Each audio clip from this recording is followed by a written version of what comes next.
Hello viewers, welcome. I am Shalini Pandey, Assistant Professor of English in Government TCL PG College, Janjgir.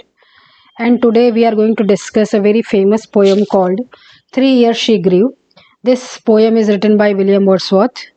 So let's begin the discussion. This is Lucy. ये Lucy है जिसके ऊपर ये poem लिखी गई है. तो पोएम का नाम है 3 Years She Grew. 3 Years She Grew in Sun and Shower is a poem composed in 1798 by English poet William Wordsworth. तो ये जो पोएम है वो 1798 में लिखी गई है और इसे very famous poet William Wordsworth ने लिखा है. विलियम वर्ड्सवर्थ 19वीं सेंचुरी इंग्लैंड के बहुत ही फेमस पोएट थे और वो रोमांटिक एज में थे और वो बहुत ज़्यादा नेचर के लवर थे, वर्शिपर ऑफ नेचर थे, नेचर के पुजारी थे वो. It was first published in lyrical ballads collection. ये जो पोएम है वो एक लिरिकल बैलेट्स का एक कलेक्शन था, पोएम का कलेक्शन था, उसमें पब्लिश हुआ था. Lyrical ballads was co written with his friend and a fellow poet Samuel Taylor Coleridge.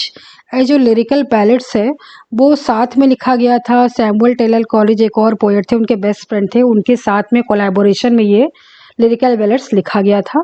कुछ पोएम्स सैमुअल टेलर कॉलरिज ने लिखी थी, कुछ विलियम वर्ड्सवर्थ ने कंट्रीब्यूट की थी. इस तरह से कलेक्शन था ये. It is one of the 5 poem that make up the Lucy series.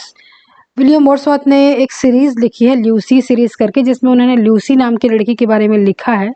उस कलेक्शन में 5 पोएम्स हैं, उसका ये पार्ट है. ये जो पोएम है 3 Years She Grew. It describes the relationship between Lucy and nature sentimentally.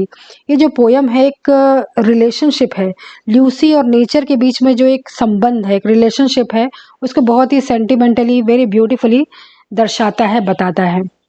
The care with which nature has shaped Lucy and then she dies echoes Wordsworth's view of harsh reality of life.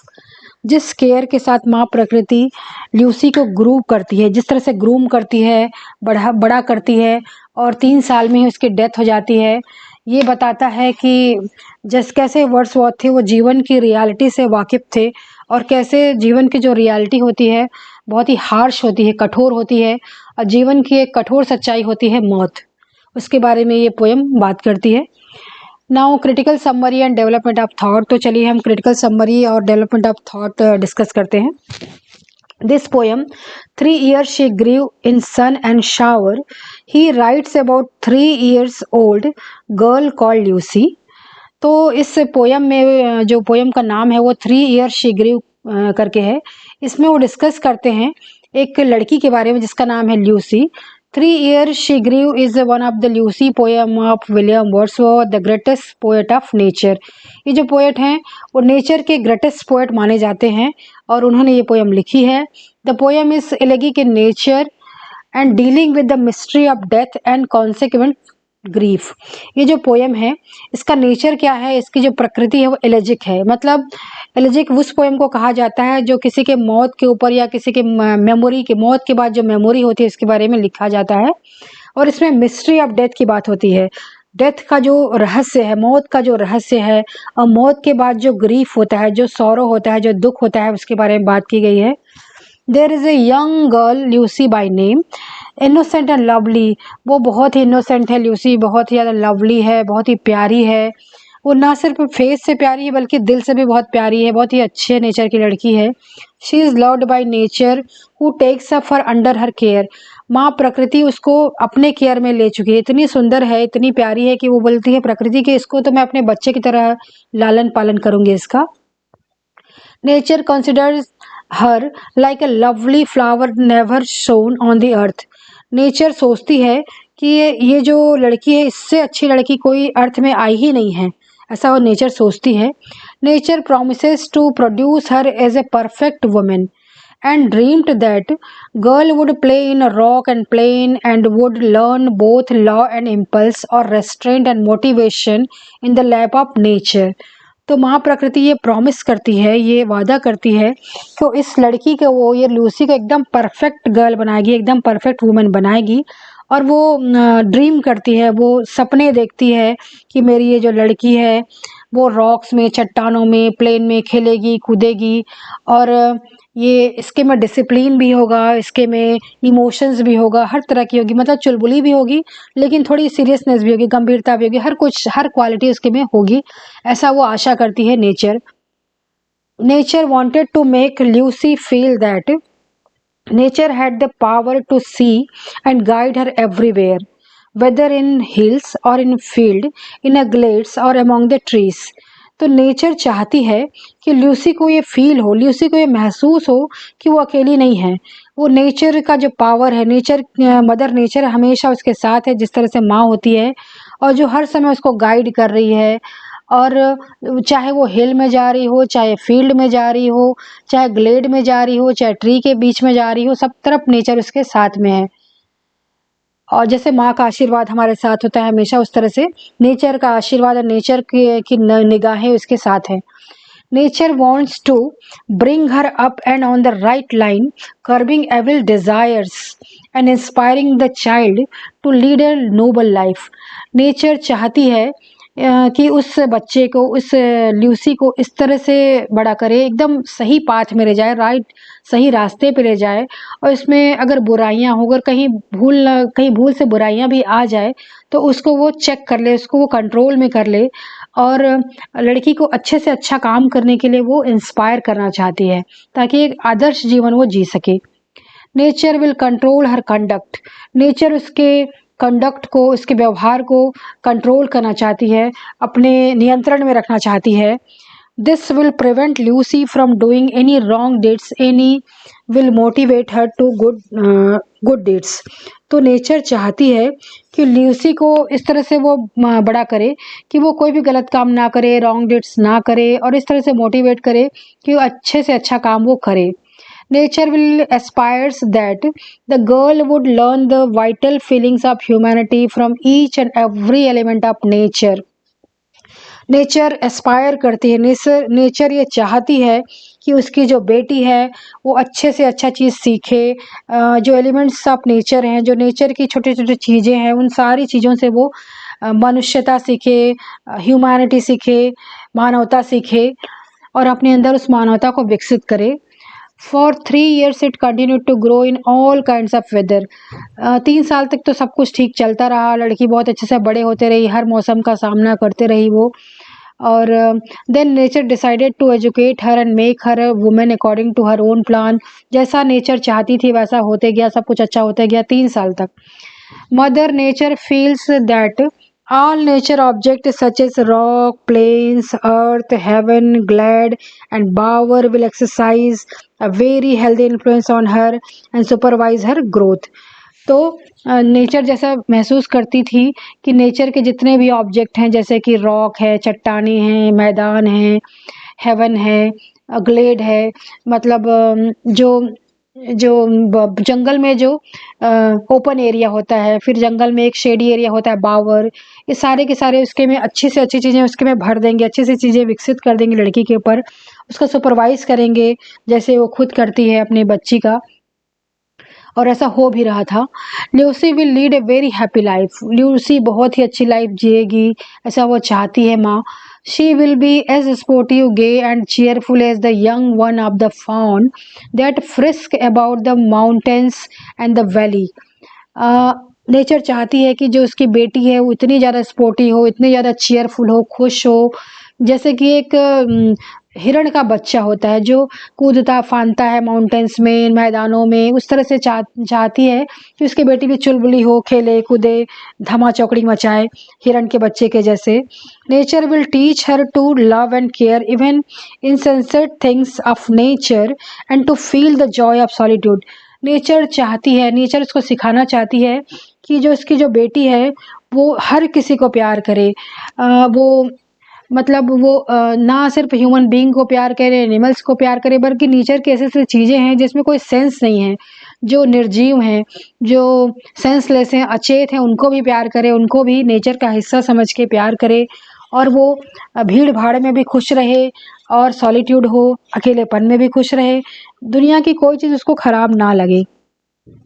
दुनिया की कोई चीज़ें मतलब। Clouds will teach her to walk decently and willow tree will teach her to be humble. Nature की जो चीज़ें हैं जैसे कि क्लाउड्स हो गए, वो उसको हर प्रकार से अच्छाइयाँ उसके अंदर भर देंगे। कॉड्स जो क्लाउड्स हैं उसको, जो मतलब बादल हैं, उसको सिखाएंगे कि कैसे लाइफ में डिसेंटली रहना है, कैसे आगे बढ़ना है, हर परिस्थिति का सामना करते कैसे आगे बढ़ना है, ये वो क्लाउड से सीखेगी। विलो ट्री एक प्रकार का ट्री होता है जो झुका रहता है, उससे वो हम्बल होना सीखेगी, विनम्र होना सीखेगी। The floating cloud would lend her beauty. जो क्लाउड्स हैं वो उसको सुंदरता के साथ, मजेस्टी के साथ, मजेस्टिक मूवमेंट के साथ कैसे आगे बढ़ना सिखाएंगे। Willow tree a sense of humility, और जो विलो ट्री है उसको विनम्रता सिखाएंगे और दूसरों की इज्जत करना सिखाएंगे, झुकना सिखाएंगे। The sound of stream provides sweetness and beauty to the face of Lucy. और जो स्ट्रीम, झरने के जो साउंड्स हैं, वो सुंदर जो उसका साउंड है, स्वीट साउंड है, उसका जो ब्यूटी है, वो चेहरे की, जो ल्यूसी जब उनको देखेगी तो उसके चेहरे की सुंदरता और ज़्यादा बढ़ जाएगी, उसका जो चेहरा है और ज़्यादा निखर जाएगा नेचर के इन ब्यूटीफुल थिंग्स को देख के। Even the motion of a storm would give her a grace to mold her into a perfect woman. She will not fail to see splendor even in the agitation of nature. यहाँ तक कि जो तूफान है, जो storm है, उसको कुछ ना कुछ ग्रेस सिखा ही देगा ताकि वो एक परफेक्ट वुमेन बन सके। उसका जो स्टॉर्म में एक एजिटेशन होता है, एक उथल पुथल होती है, एक वायलेंस होता है, वो भी उसको अच्छी चीज़ें सिखाएगा। मतलब हम चाहें तो दुनिया की खराब चीज़ों से भी अच्छी चीज़ें सीख सकते हैं, कुछ ना कुछ अच्छी शिक्षा ग्रहण कर सकते हैं। She would have the sensibility to enjoy the beauty of midnight stars. She will admire the beautiful stars twinkling in the midnight sky, and streams that flow. Those who sing will soothe them and enhance the beauty of their faces. तो वो जो Lucy है वो midnight मतलब आधी रात के stars को एडमायर करेगी, प्रशंसा करेगी, उसकी ब्यूटी को देखकर खुश होगी, जो सितारे टिमटिमा रहे हैं उसको देख के वो खुश होगी। जो ल्यूसी है तो प्रकृति को वो बेसिकली वो प्यार करेगी, और जो झरने बह रहे हैं उनको देखेगी वो, और उनके साथ वो गाना गाएगी, और ये सारी चीज़ें उसको एक तरह से सूदिंग देंगी, सूद करेंगी, उसको खुशी से भर देंगी, और उसके जो फेस में जो ब्यूटी है उसको और ज़्यादा इन्हांस कर देंगी, बढ़ोतरी कर देंगी उसकी ब्यूटी में। The beauty of the stars that look bright at midnight and the beauty of the sweet sound produced by streams during their downward course will be reflected in her face. जो stars की जो सुंदरता है, जो beauty है, और जो बहुत ही ब्राइट है स्टार्स जो मिडनाइट में सुंदर हैं, वो उसकी सुंदरता को और ज़्यादा बढ़ा देंगे और उसको खुश कर देंगे। This pleasurable experiences will feel her heart with Joy and happiness. और ये जो सुंदर सुंदर चीज़ें हैं उसके हार्ट को खुशी से भर देंगे। She would feel the overseeing power of nature everywhere she would goes. और वो नेचर के इस पावर को, इस शक्ति को हर तरफ महसूस करेगी, जहाँ वो जाएगी इसको महसूस होगा कि ये सुंदर नेचर उसके साथ है, like a mother. She would feel the silent sympathy of nature in every hours of life. उसे नेचर की हर बुराई में भी, या फिर उसकी ज़िंदगी में कोई अगर दुख भी आएगा तो भी उसको नेचर से सीख मिलते रहेगी, और नेचर के जो मूक जो सिंपैथी उसके साथ है, नेचर कुछ बोल नहीं रही फिर भी उसके साथ है, मूक रूप से उसके साथ है। ये सारी चीज़ें उसके जीवन की कठिनाइयों को नष्ट कर देंगी और बहुत ही अच्छे से अपना जीवन बिताएगी, ऐसा पोएट कहते हैं। नेचर उसका बहुत ज़्यादा केयर करेगी, नेचर हमेशा उसके साथ रहेगी, और नेचर उसको पूरी तरह से खुशियों से भर देगी उसकी ज़िंदगी को। She would feel the overseeing power of nature everywhere. Nature will make her happy, nature उसको खुश कर देगी। When she will be young woman her beautiful breast will rise and fall in the rhythmic movement. जब वो बड़ी हो जाएगी, एक वुमेन बन जाएगी, तब भी नेचर उसके साथ में रहेगी। This is how Lucy will live in the company of nature, in whom she will find a guide, a teacher and friend. इस तरह से नेचर सोचती है कि वो जब ल्यूसी बड़ी हो जाएगी, या ल्यूसी ये हो जाए, हमेशा उसको गाइड करेगी नेचर, उसकी टीचर बनेगी, उसकी फ्रेंड बनेगी। Thus nature tries to bestow on to her all the essential human emotions in her own care. इस तरह से माँ प्रकृति चाहती है कि सारा इमोशन, सारा ह्यूमन इमोशन उसके ऊपर वो उड़ेल दे, अच्छी से अच्छी चीज़ें उसको दे। जैसे कि एक माँ चाहती है कि अपनी बेटी को अच्छी से अच्छा शिक्षा दे, अच्छी से अच्छा केयर करे, उस तरह से माँ प्रकृति चाहती है कि कोई भी कमी ना रह जाए उसके केयर में। Nature did it's work the way it had planned, और नेचर ने ऐसा किया भी। माँ प्रकृति ने जैसा वो प्लान की थी वैसा उसने किया भी। 3 साल तक वो ऐसा करते रही। But the life of Lucy in his world come to an abrupt end, लेकिन अचानक से उसकी ज़िंदगी में एक तूफान आ गया, अचानक से उसकी ज़िंदगी समाप्त हो गई, एक हॉल्ट हो गया। She dies at the age of 3, वो 3 साल की उम्र में ही उसकी मौत हो गई। All the hopes and the aspirations of mother nature and the poet Wordsworth collapsed, और जो नेचर का जो होप था, सारी जो आशाएं थी, सारी एस्पिरेशंस थी, और पोएट की भी होप थी, क्योंकि पोएट उसको नेचर में खेलते हुए खुश होते हुए देखते थे, क्योंकि वर्ड्सवर्थ हमेशा नेचर प्रेमी रहे हैं, तो उस लड़की के अस्तित्व को वो महसूस करते थे। तो पोएट भी बहुत ज़्यादा दुखी हो जाते हैं, उनकी सारी आशाएं धराशायी हो जाती हैं। She dies at very early age. She is taken away by nature and poet is left quite alone in the valley. तो वो नेचर उसको फिर से ले लेती है, अपने ऊपर ले लेती है, क्योंकि जब इंसान मर जाते हैं तो उसको जब बरी किया जाता है, तो वो बरी जब किया जाता है, उसको जब दफनाया जाता है, तो फिर से वो मिट्टी में मिल गई। तो मिट्टी में मिल गई मतलब नेचर की पार्ट हो गई, तो नेचर ने फिर से उसको अपने अंदर ले लिया। लेकिन जो पोएट है उस घाटी में अकेले रह गया, जहाँ वो ल्यूसी को देखता था उसमें अब ल्यूसी को देख नहीं सकता। वो सिर्फ उसकी मेमोरीज को जिंदा रख सकता है, लेकिन उसको देख नहीं सकता वो।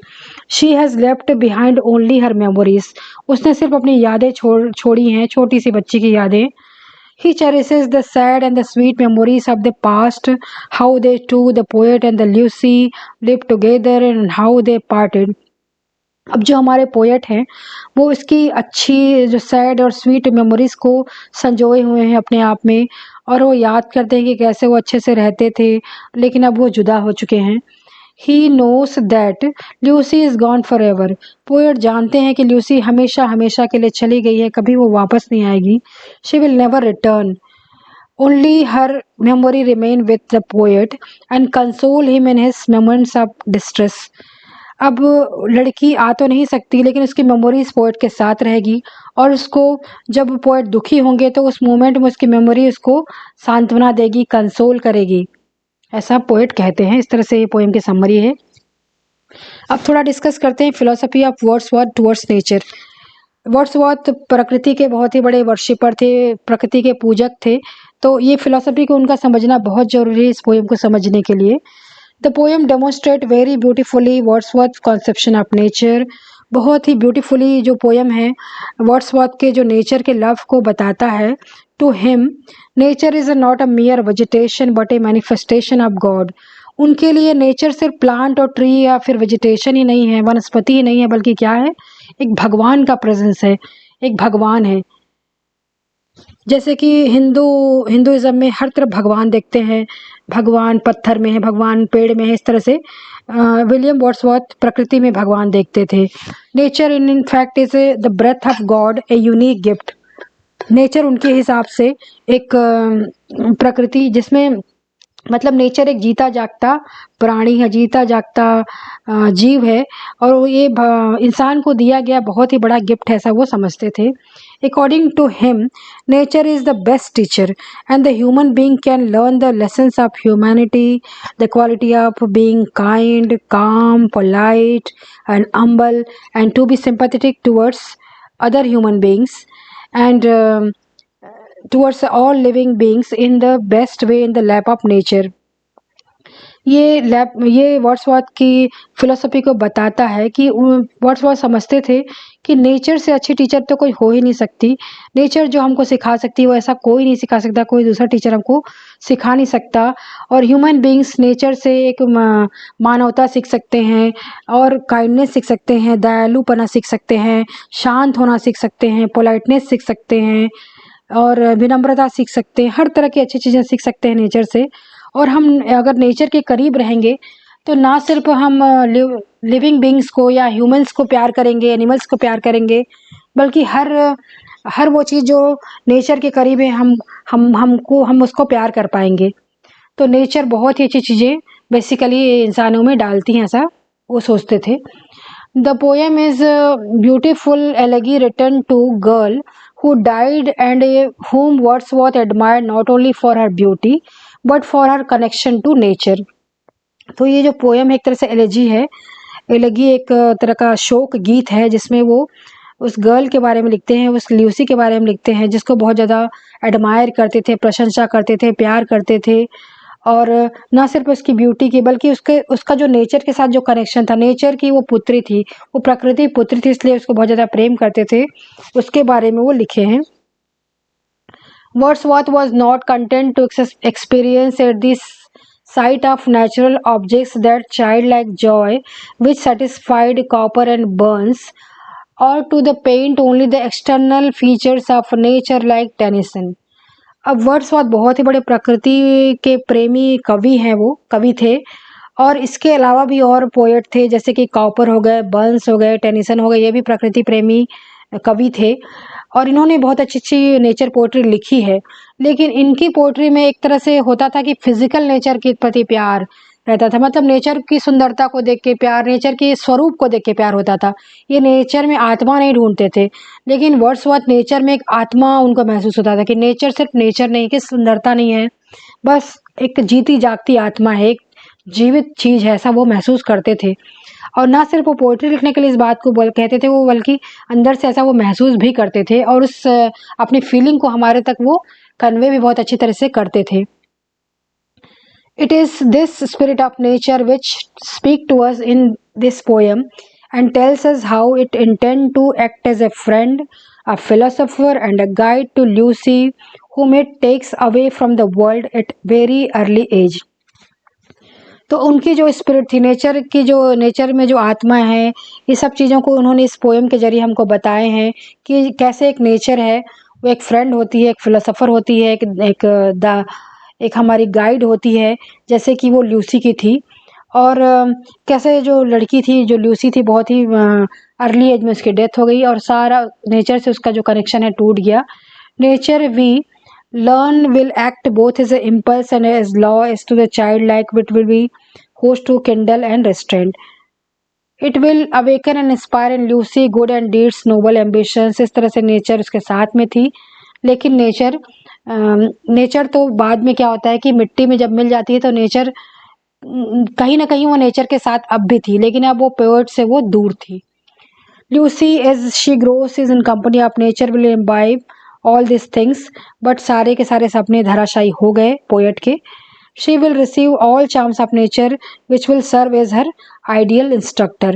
तो ये जो सारे सपने थे नेचर के वो सारे पूरे करना चाहती थी, वो पूरे नहीं हुए, बहुत ही अर्ली एज में उसकी डेथ हो गई। इस तरह से पोएम है, ये सारा नेचर की फिलोसफी को, वर्ड्सवर्थ की फिलोसफी को बताता है। So thank you so much.